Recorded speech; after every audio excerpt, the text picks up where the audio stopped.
Man, believe this was, in my opinion, the first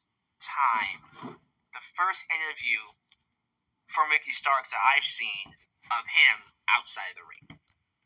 I'm pretty sure he's done plenty of interviews. But for me, every time I've seen him, he only does interviews on screen. I don't think I've gotten a chance to see how he is off screen, right? And what's funny about Ricky Starks is actually kind of crazy. His on-screen character is not too far from his real-life character. Matter of fact, they're pretty much the same person. Those are always the best characters, I'm telling you. The best characters are those kind of characters that are extensions of their real-life personalities, just turned up to 100%. And Ricky is, beat for beat, exactly the same person he is on screen and off screen, which I think is hilarious. I love that. Now, this could be a case where, like MJF doesn't turn off his character. He's the same person on screen and off screen, but in real life, he's a sweetheart. He's a very, very kind person. He's just an asshole 24/7 on screen. Whenever there's a camera, he's an asshole. He turns it on. Ricky Starks, though, this is who he is. Who you see on screen with AEW or wherever else you see him in WA. That's who he is. That's just who he is. But it was a great interview with him and Chris Van Vliet. I believe Chris Van Vliet is the premier wrestling channel for interviews. No one else here in the wrestling space does better interviews than Chris Van Vliet. And you would think he's a Emmy Award-winning personality. He came from Hollywood. So, of course he's going to be good at this interview thing. Well, during this interview, Ricky Starks was asked, it's the truth. What happened, Ricky? I'll stick to it. How come you haven't been on AEW television? Took me a little bit of time, but... Do you know what Ricky's response was? Yeah, I don't know. I don't know. So you're just not on TV? He said, yeah. And they don't have any creative plans for you? Nope. And you don't know why? No. And when he was asked to speculate, he said, I didn't want to speculate. I don't have any concrete, legit reasons for why they're not booking me. They just won't book me. Again, I tell you, you don't need him to tell you why he's not being booked. We know why he's not being booked. He's not being booked because he wants to leave. And Tony Khan, even though Ricky Starks is saying he's not punishing him, he's definitely punishing him. Now, I don't think he's punishing him for what people are saying he got punished for. Because he did talk about, visiting Cody Rhodes and going to WWE events, singing in the skybox to support Cody Rhodes at the Rumble and then at WrestleMania. I don't think that was a reason to punish him. I don't even think that's the reason he got punished. Because Dustin Rhodes did the exact same thing. Dustin Rhodes was there. How come he didn't get punished? Well, Dustin Rhodes is closer to Tony Khan. No. Be fair across the board. If it was about him visiting and supporting the other side, then you better be willing to put that on everybody else that does it. Because it pisses me off that NXT talent can show up behind scenes at AEW, but the very moment the opposite happens, now it's sacrilege. That's petty. And here's my thing, too. People want to say he gets in trouble for being a CM Punk defender. See, I'm more inclined to believe that than, he got in trouble for going to WWE events. That doesn't make any sense. Now, him being a friend of CM Punk and a CM Punk supporter, that I can believe. I do think Tony Khan is petty enough to purposely not book certain talent because of their views on CM Punk. Like Jamie Hayter. You get me? Yes, Jamie Hayter is a Punk fan. You know who's also a Punk fan? Britt Baker! Where's Britt Baker? come she's not getting pushed? So, let's not kid ourselves. He's not getting pushed. He's not getting TV time because he wants to leave. It's not because of a lack of creative, which, let's just be real, that's not even going to be a problem. They can just put him on TV to lose. If they really wanted to push him and feature him, he would just show up to lose. Simple as that. But it's funny to me. After this interview, there was a podcast, and we'll get to this issue, this drama coming from GCW involving Effie. So I'm going to read you this article from Fightful Select to give you the details. And here's what the article says. And I quote, "This past weekend, Ricky Starks made an appearance at GCW where he spoke about being frozen out within AEW. On November 26th, Fightful reported that AEW had picked up his option last spring, and his deal goes into 2025. Because they're petty." They didn't say that part. That part came from me. The same day, he had an interview with Chris Van Vliet that spoke about his absence from AEW TV. GCW sources claim to Fightful Select's Sean Ross Sapp that Ricky Starks has been pulled from all planned upcoming appearances with the company by AEW. We're told the decision was made on November 26th and relayed to Starks. Among the reasons we're told that AEW pulled Starks were comments made by Effie towards Tony Khan's father, Shad Khan. We don't have the context on these comments yet and are seeking out the information. So, long story short, Effie talks some shit on his podcast about Tony Khan, the Tony Khan family, basically saying he's a spoiled, rotten, rich kid who doesn't know what he's doing, and basically ran him down like you would imagine, and saying you only are great because daddy spoiled you. And then he says some things about his father, and Tony Khan got wind of it and said, "Okay, bitch, since y'all want to play these games, yoink, no Ricky Starks." So, here's my thing.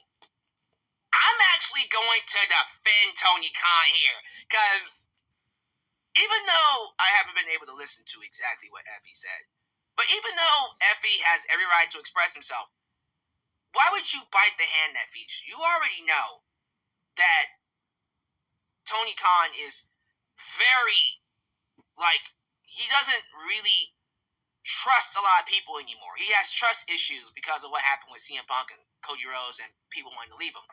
Miro being another one of them. This man already has trust issues. And then that's what you say? If I'm being honest with you, I would have pulled every AEW talent and really screwed up their show. For real. It's not just Ricky Starks going to a GCW event. He could have just pulled everybody from AEW. That's what I would have done. You want to talk shit about my dad? Okay, good luck with your next show without any of my talent. But unfortunately, he only just pulled Ricky Starks. Which, again, that's one of those things where I go, of course, you would just pull him because you don't want him wrestling anyways. You want to keep him cold. Now, this article does say that AEW is allowing Ricky Starks to wrestle elsewhere, just not with GCW. So, now Ricky Starks is back to being on ice. And I do not expect him to be used at all on AEW television until, next spring, which it's about to be December. What is that? 4 or 5 months? He'll be alright. He can chill for 4 or 5 months. I'm going to just keep this short and sweet. If you're not going to use him, Tony, let him go. If you're not going to book Ricky Starks on AEW television, he is no use. He is no use to you. There's no reason to keep him around. Same thing goes for Ray Phoenix. You are literally just wasting money. You're not using them. They're not involved in anything. Pentagon Jr., Penta Cero Miedo, his contract is expiring literally next week. So he'll be in NXT WWE probably at the beginning of next year. But it makes me really, really ticked off to know that these talents could be killing it, really doing great things in a different promotion, or doing those same good things in your promotion. But because they said something you don't like, they have certain views that you don't like, they praise certain people you don't like, it has nothing to do with creative, it has nothing to do with creative freedom. Maybe they want to beat certain people, maybe they want certain storylines, maybe they want certain pushes. No, it's simply, I don't like the fact that he said, did, talk to, you know what, so I am going to punish him by keeping him off TV and paying him to stay at home. Now, Ricky Starks probably, when he said that it's not a punishment, I mean, when you look at the fact that he's getting paid, what? I'm assuming his contract is like $500,000 to stay at home. I guess that's not a punishment, right? Look, he'll be free in the next few months. And you know what will happen when he gets free? He will go to WWE, whether it's on NXT or the main roster, and he will be a star.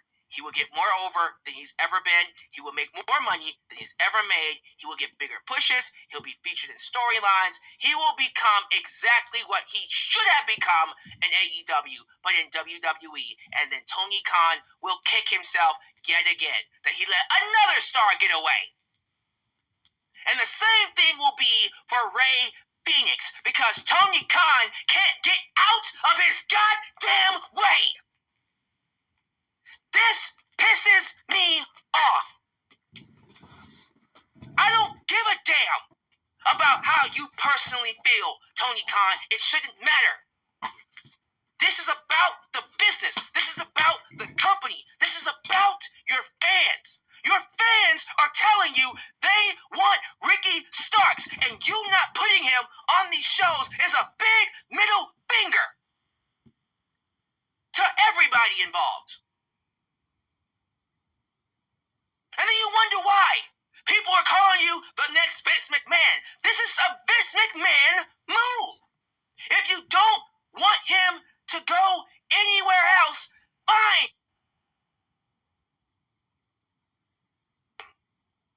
Book him strong.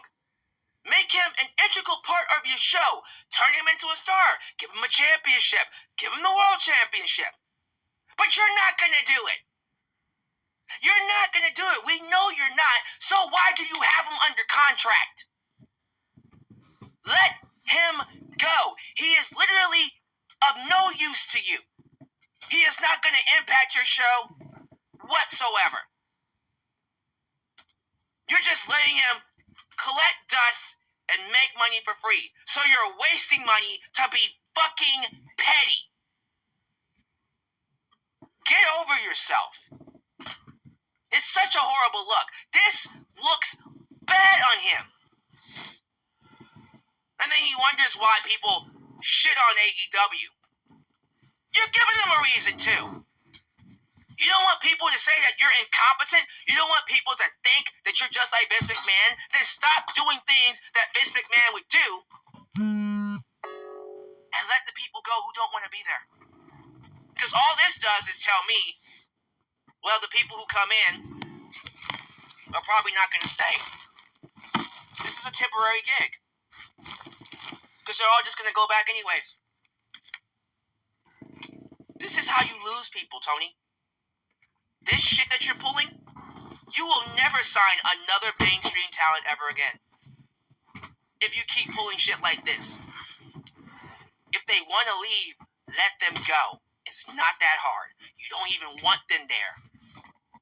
And it makes no sense to me that you would let Cody Rhodes go. You fired CM Punk. Both of them bigger stars than any kind of person that you will ever have in this company. I'm sorry. But you're gonna hold Ricky Starks hostage? Make that make sense to me. Kenny Omega, AEW's fine. No, it's not, Kenny.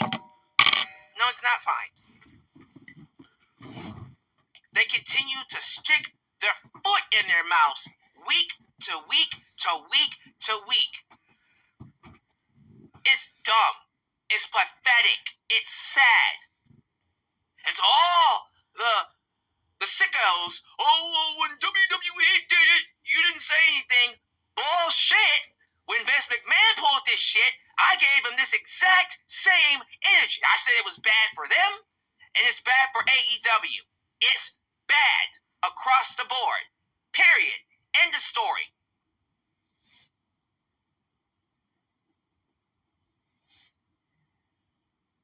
Why would anybody want to sign with this company ever again? If he's just going to pull shit like this. Let him go. Give me your thoughts about this drama. And do you think Tony Khan is turning into Vince McMahon? Again, I've been trying to fight it. I've been doing my best to not compare him to Vince. But Tony's doing his damnedest. He's doing his damnedest to make me do just that. And it's pathetic and sad. Let me wrap it up with this. I put up a poll on the YouTube community tab. I asked people, is Tony Khan slowly becoming Vince McMahon? We currently have 300 votes. The poll was just put up 30 minutes ago. Check this out. Out of 325 votes, 84% said Tony Khan is another Vince McMahon.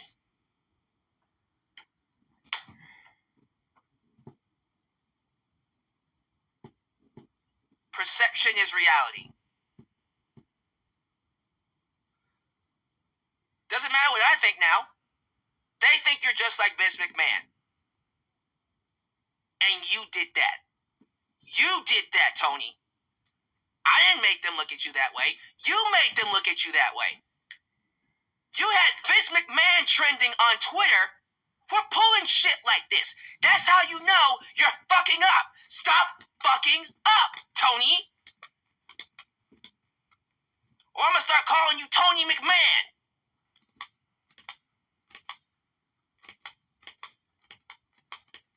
Let's move on.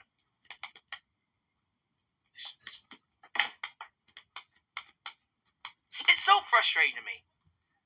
AEW used to be that safe haven. It used to be that show that I went to as to what wrestling was going to be for the future. This is what professional wrestling is all about. The freedom, the creativity, the stories, the characters, this idea that this is a utopia, an oasis for everybody that wants to come and leave. And it's literally becoming the thing I hated about WWE back in the late 2010s.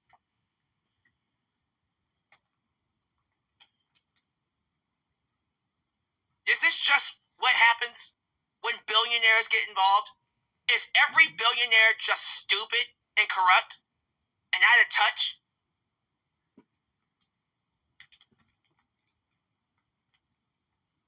Give me your grades for Dynamite. A, B, C, D, F. Give me your scores 1 through 10. Let's just knock this out of the park, because I'm ready to go. I'm serious. I'm ready to shut this shit off. Because you have no idea. You have no idea. You gotta understand something. Like, I'm being real with you now, okay? When it comes to AEW, I come up here, I discuss the pay-per-views, I talk about the shows. It's getting to the point now where it feels like a chore. It doesn't feel fun. I'm deliberately skipping off on watching NXT, and every single week I get more people asking me, watch NXT, watch NXT, watch NXT. And now we got this WWE ID program, and they're scratching up every single new prospect from the indies. And I'm seeing Kylie Ray getting brought in She's coming back. I'm seeing them sign in some new, fresh talent, and they're all going to be coming to NXT soon. And I'm sitting here like, man, we all know that NXT is going to pop off when this WWE ID program gets underway. And here I am talking about AEW, and no one gives a damn. The viewership show it. I don't remember the last time anyone donated on AEW stream. Like, fucking Full Gear, Super Chat Championship was on the line, $25 won it. Like, I deliberately am wasting, I feel like I'm wasting my time. I'm being real with you. It feels like I'm wasting my time talking about AEW. Nobody cares. No one cares about the product. The only time people care is when drama's happening. Like, it's... This particular live stream is going to get more views, I guarantee you, than the pay-per-view review.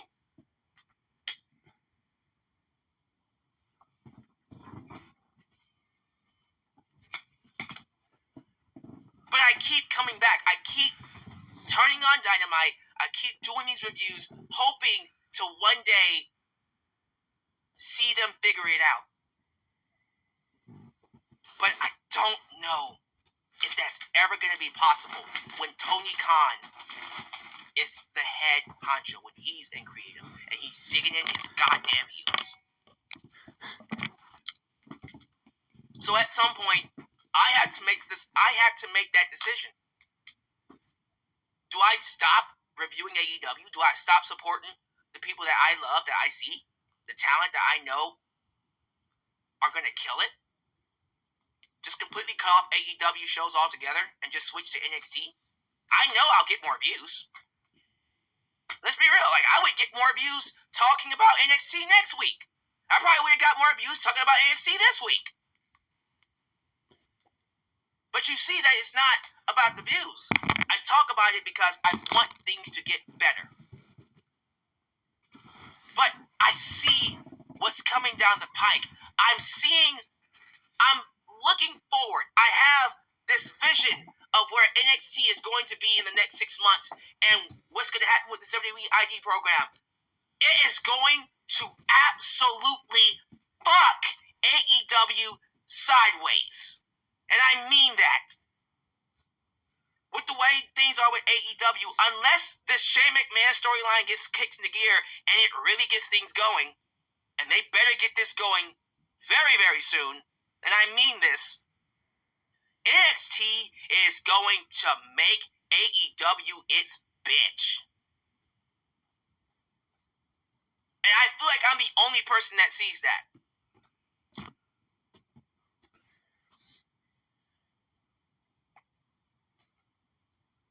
Someone just said TNA is better than AEW. It probably is. I can't say that because I don't watch TNA.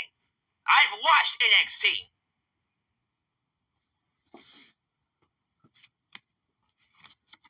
Dynamite was live in Chicago. You know that market they usually sell out their buildings in? They couldn't even sell out Chicago. How do you not sell out Chicago? That's the one city you sell out.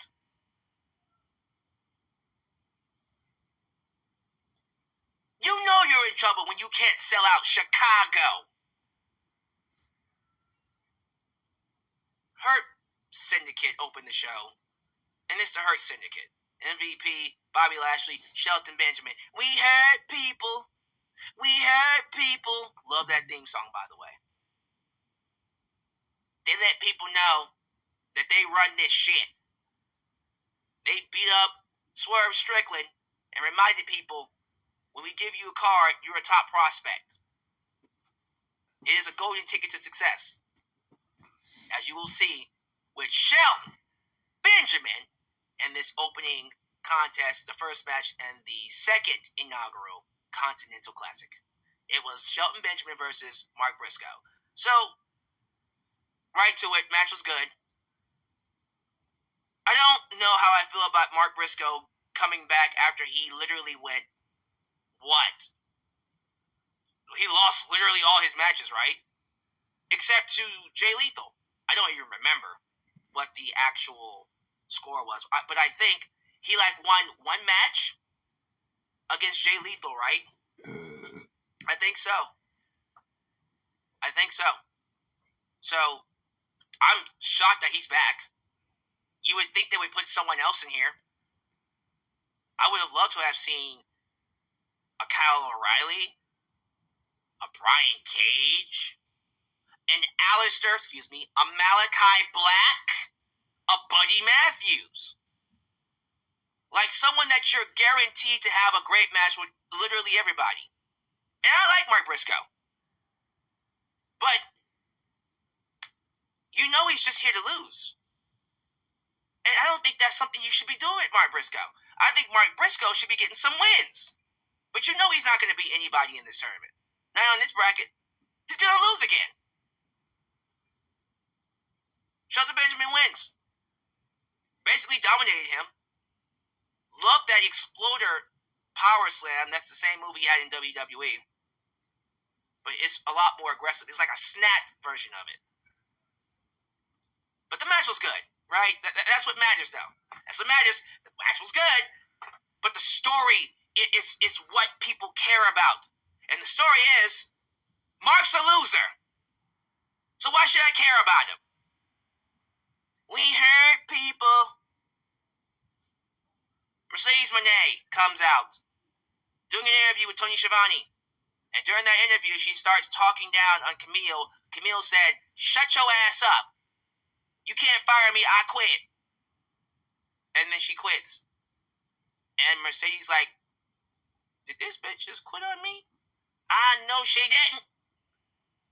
And yeah, that was it. She quit. Okay. Is that going to lead to anything? Is it going to lead to Camille getting a title shot? I don't see why it would, because Camille's been a loser. But she's by herself now, and now I'm sitting here going, what was the point of putting them together if this is where it was heading?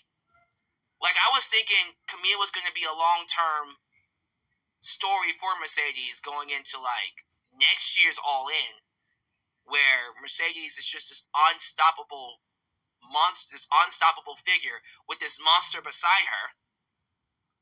And then the monster leaves her. And that's when she loses. But now it's like the monster's already left her. And the monster got neutered. So it doesn't really feel like a big deal. And now I'm sitting here going, what was the point? How did this... This didn't even get Camille over.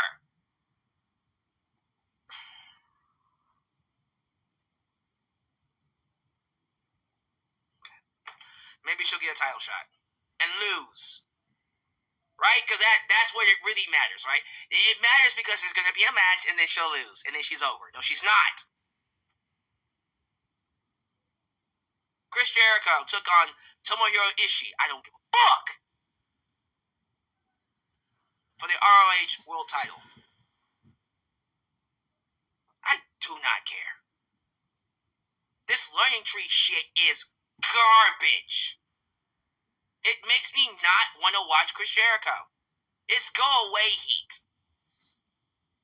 But Chris Jericho won with like 2-3 juice effects. And then they do a backstage promo with Swerve Strickland, thank God. Swerve Strickland. And then,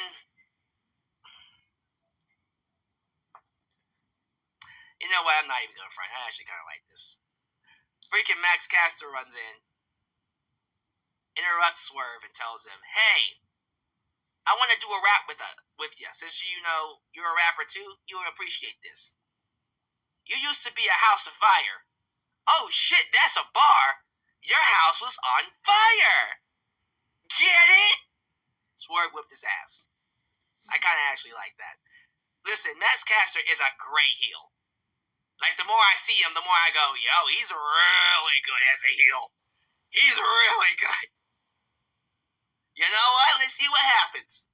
Let's see where this goes. Again, I don't want them to split up the the Acclaimed. I kind of want them both to go heel.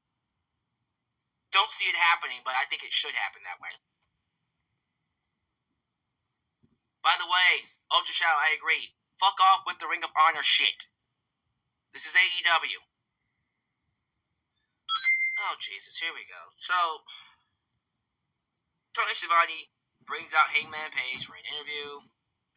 Hangman Page snatches the microphone from him and says he wants a shot at the world title. And the reason why he interfered in the match at the pay-per-view is because, and he said this, it's because he made a deal with Christian that if he attacked distracted John Moxley and allowed Christian to get the advantage, him and Christian would be fighting for the world title here on Thanksgiving. Right? Again, I gotta ask, was there a segment on Collision and Rampage that I missed? Or did they literally just make that up tonight? No, I'm asking you. I don't know if there was a segment between these two. You would think I would have known about it. Do you guys know? Was there a segment on Collision and Rampage? Or did they literally make it up tonight to cover for the clusterfuck we got at Full Gear? No one's saying anything. JJ Bullsog says they made it up. Is he right?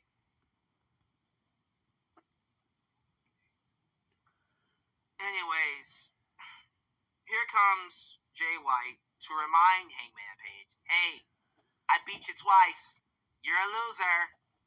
You shouldn't be going after the world title right now. You should be coming after me. And then the freaking Death Riders pack and Wheeler Yuta and Claudio into the ring and beat their asses.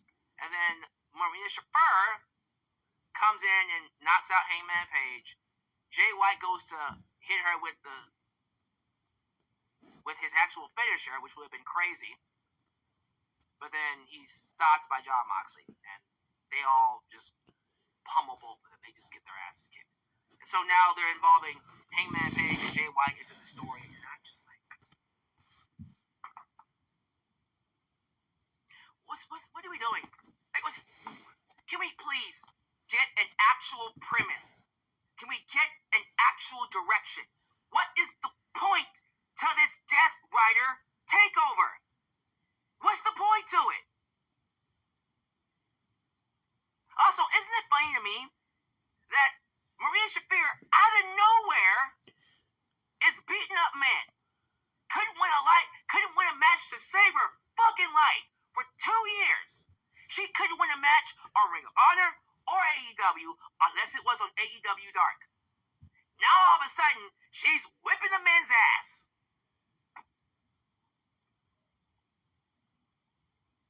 Whatever. I'm still waiting on them to make this make sense. They're not going to make it make sense. Claudio Castagnoli took on Ricochet. Good match, as always. It's a really good match. I'm not going to complain about it too much. I figured Claudio was going to get the victory here. I'm okay with Ricochet losing this. But I do hope he gets more. I really do hope he gets more wins as the tournament goes along, because I think Ricochet should be built up as a main event player. Okay? Now, Claudio is a main event player, so him losing to Claudio is not going to get any complaints from me. But they better have a plan for Ricochet. For real. I think after this, they did that interview with Kyle Fletcher and Don Callis. Kyle Fletcher is the man. Cool. Adam Cole comes out to cut a promo. Adam Cole, baby! He's flanked by the Undisputed Kingdom. And then Kyle O'Reilly interrupts him and says, hey, you've done enough. Because of you, Roderick Strong got hurt, and so now I want to fight MJF. I now want to fight MJF. No, I want to fight MJF. No, I want to fight MJF. MJF appears in the Titantron playing a piano. Not bad either. He's actually pretty talented. Unless this was pre-recorded and he's pretending to play. Yeah, it looked like he was pretending. I don't give a shit about either one of you. I'm going to be in that Dynamite Battle Royal next week. Dynamite Ring Battle Royal. And then Adam Cole said, no, I'm going to be in the Battle Royal. And then Kyle O'Reilly's like, no, I'm going to be in the Battle Royal. And at the end of the segment, I'm just like, the storyline still sucks. It's still crappy. Because, again, the whole premise is MJF is the bad guy. But he's not. You all fucked him over. And he is whipping your ass. And you want me to give up? Book? No. You're getting exactly what you deserve. You are failing to make me want to see him get his ass kicked. Also, where the hell is Hook? Isn't he involved with Christian Cage? Did they just drop that storyline? Did Christian Cage attack Hook's dad? Nothing? Okay, whatever. Jamie Hager, Queen Yamanaka. Hey! Queen Yamanaka got a TV appearance. Match was actually pretty solid. I would say it was good. So Jamie Hager wins a match that's not for the AEW Women's title or to compete for the AEW Women's title. And she is now competing in a tournament to fight at AEW Dynasty for some type of a women's cup that has nothing to do with AEW. And then Julia Hart, T's coming out. And I'm sitting here like, so we're still not going to do Jamie Hager for the AEW Women's title. We're going to force her into a feud with Julia Hart, which I'm pretty sure she's going to win, right? No. Julia Hart is definitely going to beat her. Mina Shirakawa does an interview with Renee. And she's talking about Mariah May almost tagging her, how she felt betrayed, and she now sees the real Mariah May. And she's like, okay, if that's the real Mariah May, you're going to see the real Mina. And then Mariah May shows up behind her and says, surprise, bitch! Boom! Breaks a bottle over her head, and then says, I want Mina more. And there you go, we're going to have a match. Mina Shirakawa versus Mariah May at Winter is Coming. Yeah, I know, not World's End, Winter is Coming. Okay, sure.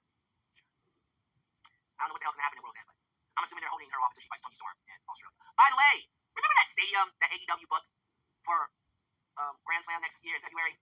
Yeah, they're not going to book it. They've changed the venues. They're now going to book the show in an arena that seats 13,000 in Australia. Yeah, they couldn't do it. They couldn't sell it out. They gave up. Sad, really. It's really, really sad. Main event was Darby Allin versus Brody King. We've seen this match many, many, many times. It wasn't as good as that pay-per-view bout, but it was good. And I'm talking about from Wrestle Dream. It was good. It was fine. Brody King ends up beating Darby because Darby was hurt. He was hurt from what happened last weekend when he crashed the car into the Death Rider's car. Okay. Sure. But yeah, Brody King ends up getting the victory over a weak Darby Allin. And yeah, Claudio tried to come out and attack Darby, but Brody King said, nah. And the show ends with Claudio and Brody King staring at each other. And that's literally it. Again, like, no cliffhanger, no real advancement in storylines. Everything just continues to just be a blob of nothing. People will find a reason, will find a way to say it's good. I don't see it. I don't think it's good right now. I think this is just outside of the Hurt Business, the Hurt Syndicate, excuse me. And what they're doing, Mina Shirakawa and Mariah May, none of this makes any sense. Can Tony Khan please just hire him, a creative writer that knows what he's doing, what she's doing? Because what they got right now isn't working. Give me your thoughts. What grade did y'all give this show? Like, I'm serious. What grades are we giving this show? I want to know how y'all feel about all this. Give me your thoughts on Ricky Starks too. Good Danger, Birthday Boy gave it a 4 out of 10. Wow. Trey Lusano gave it a D. He said 6 out of 10. JJ Bulldog gave it a 6 out of 10. Below average scores, guys. Jay Graham Finale gave it a D minus. SD Kai gave it a D. You Japan Pro Wrestling gave it an F. You failed. Good day, sir. Joseph Winters gave it a C. I can't see any. I don't see any of the scores right now, so I'll read them when I come by. Yeah, lots of birthday wishes for Billy Danger. Really appreciate that. Not the biggest fan of Ricochet's wrestling style, but the match was decent. That was from Sega Genesis. Ultra Shadow says AEW is where the best wrestle. Who needs compelling stories and interesting characters, right? Because those are so 1990s. Right? Joseph Winters. Wait, he gave the show a B minus and he changed it to a C. Which one is it? C or B minus? If you like it, you like it. Let me convince you to change your mind. Let's see. Jackson Lane. That is pretty crazy, although if I were to guess why something. Starks were Cody and Punk guys. Oh, Stark was a Cody and Punk guy, and both are now in WWE. Yeah, that makes sense. Sean's waiting. To be honest, I hardly watch AEW because Brian is just not captivating me. Oh, I can tell. I looked at my viewership and went, well, nobody's watching this shit. JJ Bulldog, PlayStation 2, go get Xbox 360. Game Boy. Ooh, a Game Boy. Y'all old school. I like this group. I like the original PS3 because of all the fullback was compatible. Oh, yeah. Fullback was compatible. So you can play PS2 games on PS3. So it was happy. I gotta listen to that happy interview. I gotta listen to it. Business-wise, yes, but behind-the-scenes-wise, gosh, I hope not. Lauren Bits, Comic Man, new theme song. Here comes the Con-Man. Here comes the Con. Connie. Here comes the Con-Man. Wow. Billionaires and politics go hand in hand. Don't do it. Don't party events, please. Don't party events. Joseph Winter says, if I reviewed Impact, I would get more views review Impact. You're probably right about that one. Monet let go of Camille in 4 months. Why? No. You tell me. Yeah, she quits just like that after a few months of being together. I'm not writing this. Mercedes should do less talking and more wrestling from now on. For real. Comic Man needs to reset everything. Get rid of those TBS and TNT titles and call them the TV titles. Have A+ players on Dynamite. Have Rampage starting to win a Ring of Honor show. Build stories from Collision. Wow. Wouldn't that be quite the thing? Screw up with the Ring of Honor shit. For real. Like, Ring of Honor. If they had just made Ring of Honor on Fridays, that would make me so happy. Just turn Rampage into Ring of Honor and I'll be good. What is even Marina supposed to be? I don't know. She took some type of Matrix serum, and now she's a badass. I don't know. I genuinely have no clue about Cage and White interacting with Collision or Rampage. Yeah, so no one knows if Christian and Paige actually had interaction. Because I feel like I'm missing that one. They made it up on the show. It's stupid. Sickles up with storyline. David Harrison. David Harrison gave the show a 5 out of 10. Slam TV, Alex, I have always gave AEW credit where credit due, but I was never a fan, not even in his prime. Wow. Mike Pringle gave it a D+. Adam Riddle is trolling, giving it an A+. Let's not forget Tony Punch Dax for being associated with Punk too. That is true, so that might actually be a thing. Alright, let me get out of here. I haven't talked about AEW later. Like, I seriously want to consider dropping the show. I mean that sincerely because, again, in terms of a creator, if no one's watching the videos, I have to think about the quality of my channel. Viewership is very important to the algorithm now. And I have sponsors, guys. Like, if the viewership continues to be low, they're going to stop sponsoring me. So I gotta get the views back up. We'll figure it out. But thank you all for watching. We'll see how I feel at the end of the year. If NXT really starts popping off, we might end up switching over to NXT. Dynamite can just do whatever they want. I'll upload a video on Dynamite when it actually is good. Right now, I'll just do live reviews on pay-per-views. Just focus more on NXT, WWE, Raw, SmackDown. But maybe they'll start figuring things out towards the end of the year, and things will start being good. So, but anyways, do all these two things: like the video, subscribe, click that bell, catch all my content when it comes out on social media, Facebook, Twitter, Instagram, TikTok, and donate.